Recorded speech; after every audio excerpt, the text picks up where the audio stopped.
আগাম কোনো ঘোষণা ছাড়াই রাশিয়ার প্রেসিডেন্ট ভ্লাদিমির পুতিন উত্তর কোরিয়া সফরে গিয়েছেন। তারপর থেকেই এই সফর নিয়ে পুরো বিশ্বে ব্যাপক আলোচনা শুরু হয়েছে। কারণ সাধারণত পুতিন যখন কোনো গুরুত্বপূর্ণ বা দূরের দেশ সফরে যান, তখন সেই সফরের বিষয় আগে থেকেই নানা ধরনের প্রস্তুতি ও ঘোষণা দেখা যায়। কিন্তু এবার পরিস্থিতি ছিল কিছুটা আলাদা। মধ্যপ্রাচ্যের জটিল পরিস্থিতির মধ্যে তিনি কোনো আগাম ঘোষণা ছাড়াই উত্তর কোরিয়া সফরে যান। এর থেকেও জোরসোর আলোচনা চলছে এই সফরে ইরানের পররাষ্ট্রমন্ত্রী আব্বাস আরাঘচিও যোগ দিতে পারেন। আর এরপর থেকেই পুরো বিশ্বের নজর এখন এই সফরের দিকে রয়েছে।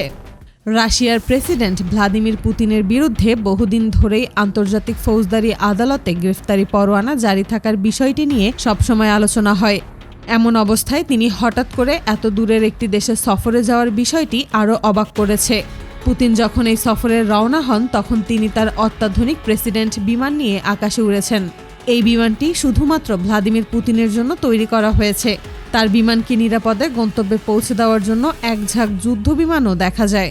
তবে পুরো বিশ্বের নজর আটকে গিয়েছে অন্য জায়গায়। উত্তর কোরিয়া তাদের হাতে থাকা অত্যাধুনিক কিছু প্রযুক্তি সামনে নিয়ে এসেছে। এই ধরনের প্রযুক্তি উত্তর কোরিয়ার কাছে আগে কখনো দেখা যায়নি। এর মধ্যে একটি হলো এমন ধরনের মিসাইল সিস্টেম যেটিকে জঙ্গলের মতো জায়গার মধ্যে লুকিয়ে রাখা সম্ভব। এগুলো বিশেষ মোবাইল লঞ্চারের উপর বসানো থাকে এবং শুধুমাত্র একটি সিগন্যালের মাধ্যমেই কয়েকশত এই ধরনের মিসাইল আকাশে ওড়ানো সম্ভব।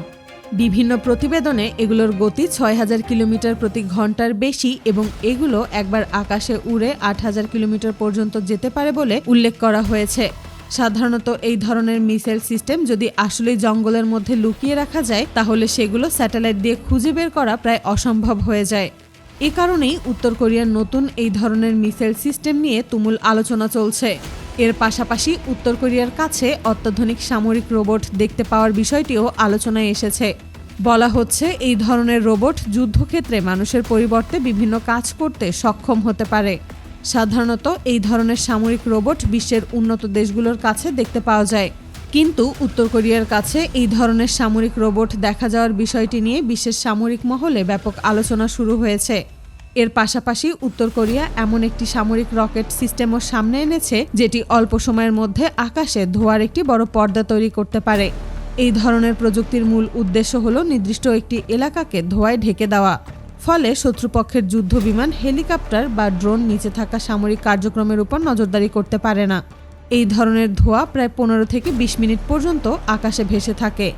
সব মিলিয়ে পুতিনের উত্তর কোরিয়া সফরকে ঘিরে এখন একাধিক বিষয় একসঙ্গে আলোচনায় এসেছে। একদিকে রাশিয়া ও উত্তর কোরিয়ার রাজনৈতিক সম্পর্ক, অন্যদিকে রয়েছে সম্ভাব্য সামরিক সহযোগিতার আলোচনা। এর সঙ্গে যুক্ত হয়েছে উত্তর কোরিয়ার নতুন মিসাইল প্রযুক্তি, সামরিক রোবট এবং ধোঁয়া তৈরির রকেট সিস্টেমের মতো বিষয়। সবচেয়ে ইন্টারেস্টিং বিষয় ছিল উত্তর কোরিয়ার আকাশসীমায় প্রবেশ করার পরের ঘটনা। পুতিনের বিমানকে উত্তর কোরিয়ার নিজস্ব যুদ্ধ বিমান এসকর্ট করে। অর্থাৎ রাশিয়ার প্রেসিডেন্টের বিমান যখন উত্তর কোরিয়ার আকাশসীমায় প্রবেশ করে, তখন উত্তর কোরিয়ার যুদ্ধ বিমানগুলো পুতিনের বিমানকে নিরাপত্তা দিয়ে নিয়ে গেছে। শুধু পুতিনের বিমান আসার সময় নয়, তার সফরের কয়েকদিন আগে থেকেই উত্তর কোরিয়ার আকাশে কয়েক দফায় যুদ্ধ বিমান টহল দিয়েছে। উত্তর কোরিয়ায় পৌঁছানোর পর রাশিয়ার প্রেসিডেন্ট ভ্লাদিমির পুতিনের সঙ্গে উত্তর কোরিয়ার নেতা কিম জং উনের সাক্ষাৎ হয়। দুই দেশের দুই শীর্ষ নেতার এই সাক্ষাৎই ছিল সফরের সবচেয়ে গুরুত্বপূর্ণ অংশগুলোর একটি। আন্তর্জাতিক বিশেষজ্ঞদের অনেকেই মনে করছেন পুতিনের এই সফরের পেছনে বিশেষ কোনো সামরিক মিটিং হয়ে থাকতে পারে। কারণ রাশিয়া ও উত্তর কোরিয়ার মধ্যে সামরিক সহযোগিতা নিয়ে এর আগেও বিভিন্ন সময় আলোচনা হয়েছে। মাত্র কয়েকদিন আগেই উত্তর কোরিয়া তাদের কয়েক ডজন Hwasong-17 সিরিজের মিসাইল সামনে এনেছিল বলে বিভিন্ন প্রতিবেদনে আলোচনা হয়। এই মিসাইলগুলোর ব্যাপারে পুরো বিশ্ব খুব ভালো করেই জানে। এগুলো পারমাণবিক ওয়ারহেড বহন করতে পারে। কয়েক ডজন এই ধরনের অত্যাধুনিক মিসাইল রাশিয়ায় পাঠানো হতে পারে বলে বিভিন্ন আন্তর্জাতিক মিডিয়াতে ব্যাপক আলোচনা হয়েছে। সবচেয়ে বেশি প্রশ্ন তৈরি হয়েছে পুতিনের সফর এবং উত্তর কোরিয়ার সামরিক প্রযুক্তি প্রদর্শন নিয়ে। তবে এখন পর্যন্ত শুধু এসব ঘটনা দেখে নিশ্চিতভাবে বলা যায় না যে রাশিয়া ও উত্তর কোরিয়ার মধ্যে নতুন কোনো সামরিক চুক্তি হয়েছে, কারণ এ বিষয়ে এখনো পর্যন্ত রাশিয়া বা উত্তর কোরিয়া বিস্তারিত কোনো কিছু বলেনি।